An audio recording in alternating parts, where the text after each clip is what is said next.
What's up, guys? My name's Lurksy. Welcome back to the channel. I had to make this video. I fucking had to make this video. We're gonna be talking about Cyberpunk Edgerunners. Oh my lord. This was fantastic. This was beautiful. This was by far Studio Trigger's best work. Obviously, because it's their most recent project, so it has the latest and greatest animation ever. But beyond that, main protagonist and his development is fantastic. Everything they were able to squeeze in only 10 episodes without it feeling rushed or like too clustered. It wasn't too much. It was like an even flow all the way through, start to finish. It was just amazing. I absolutely loved it.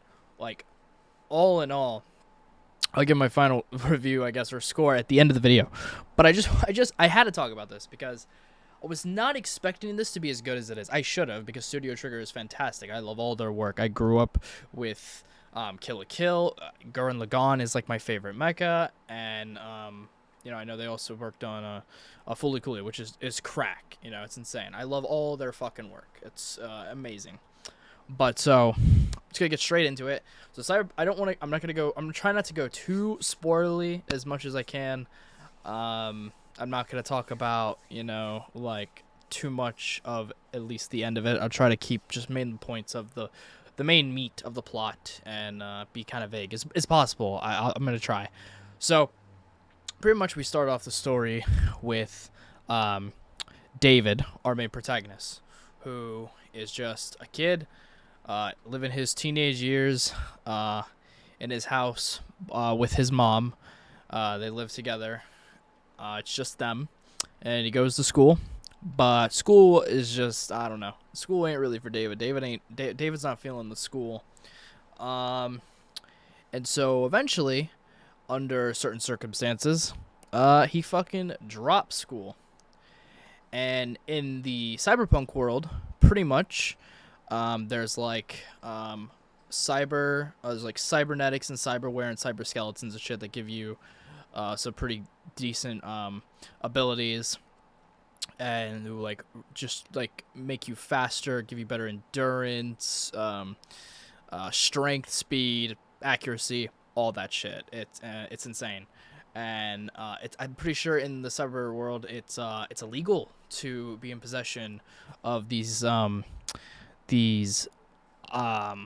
equipment, and there's agencies and governments and shit that will lock you up and capture you or kill you because of it.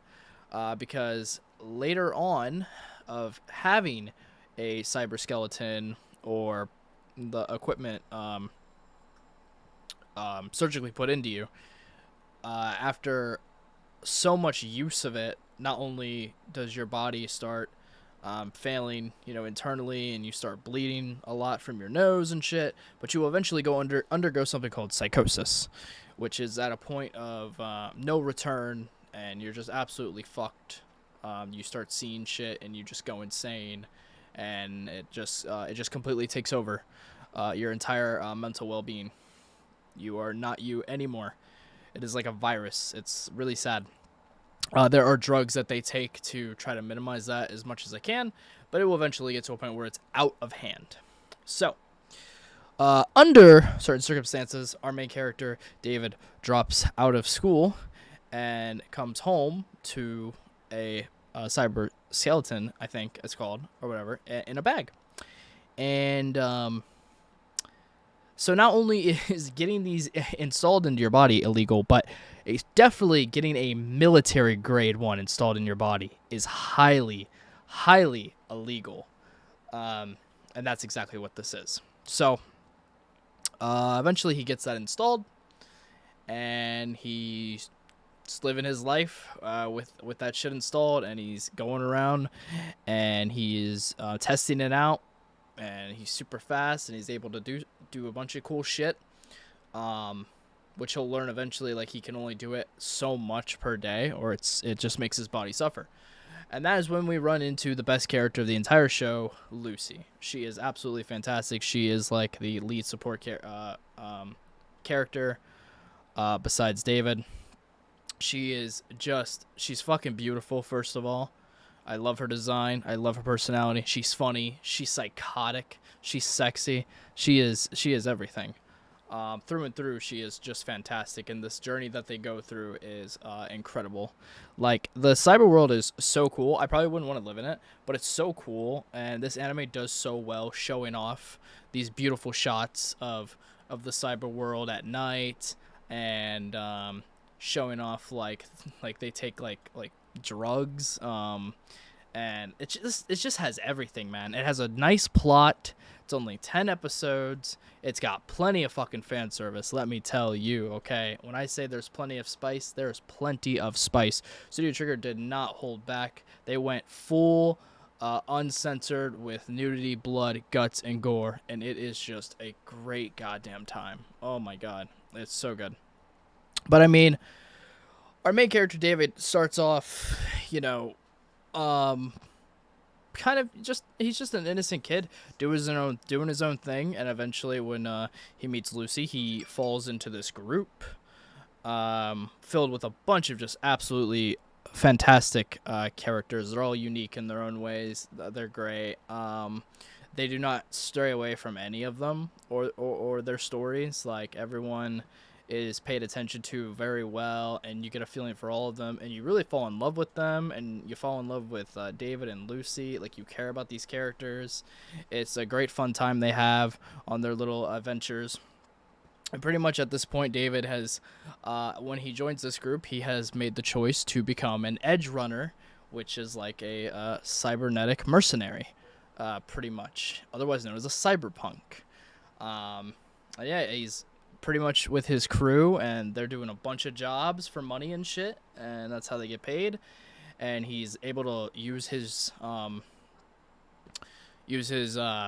cybernetics better as he goes on, but it still does put a damper on his body. And then eventually, you know, we do meet the main villain, who is voiced. By the way, I do have to say this: the English dub, obviously, because I don't know if there is a sub, but if there is, I don't know. The English dub is fantastic. All the fucking characters, their voices are incredible. I mean, our main villain is played by the man, the myth, the legend, Giancarlo Esposito, I want to say.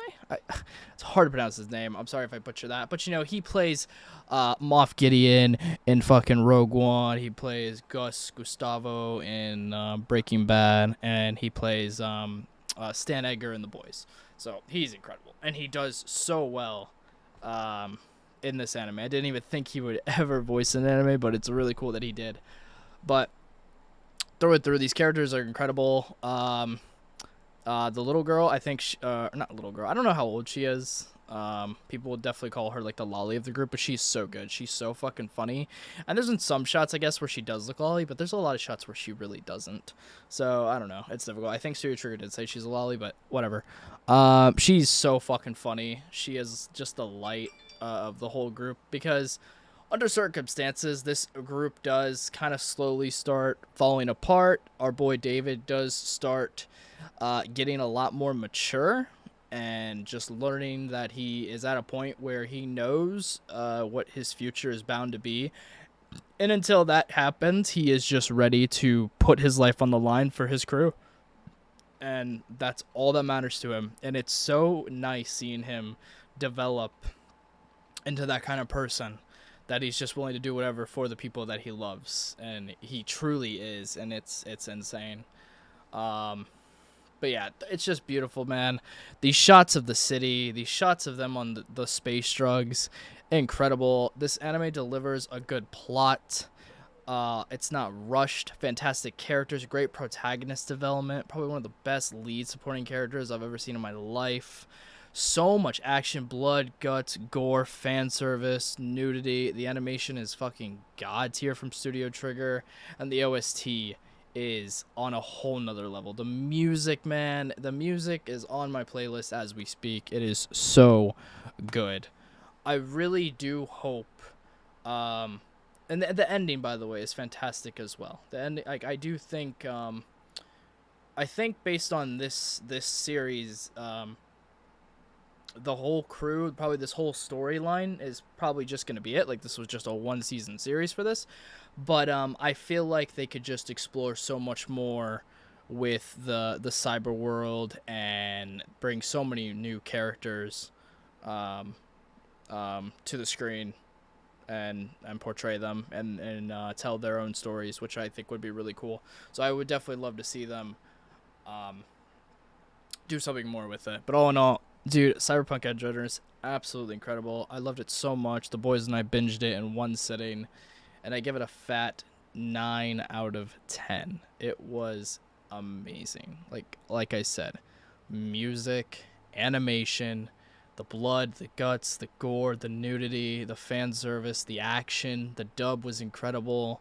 It just hit every nail, man. That's it really did.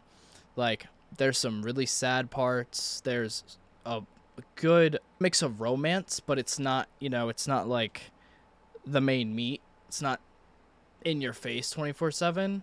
It's done flavorfully, which I love. Everything about this anime I just love, and I just hope to see more from Studio Trigger.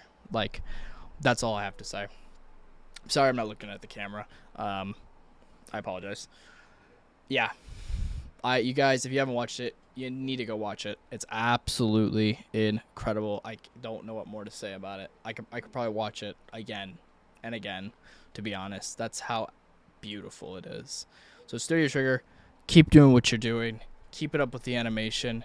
And Lord, I am so curious to see what kind of music you come up with next, because this is like, I am going to be listening to this for a while. All right. That's going to bring this video to a close, guys. I do hope you enjoyed it. Please, if you haven't seen Cyberpunk Edgerunners, go watch it right now. It's absolutely fantastic. Let me know in the comments what you think. Please comment, subscribe, join the lurk line. As always, until next time, it's a really good time. Stay lurking my channel for more content. That's been it. Peace.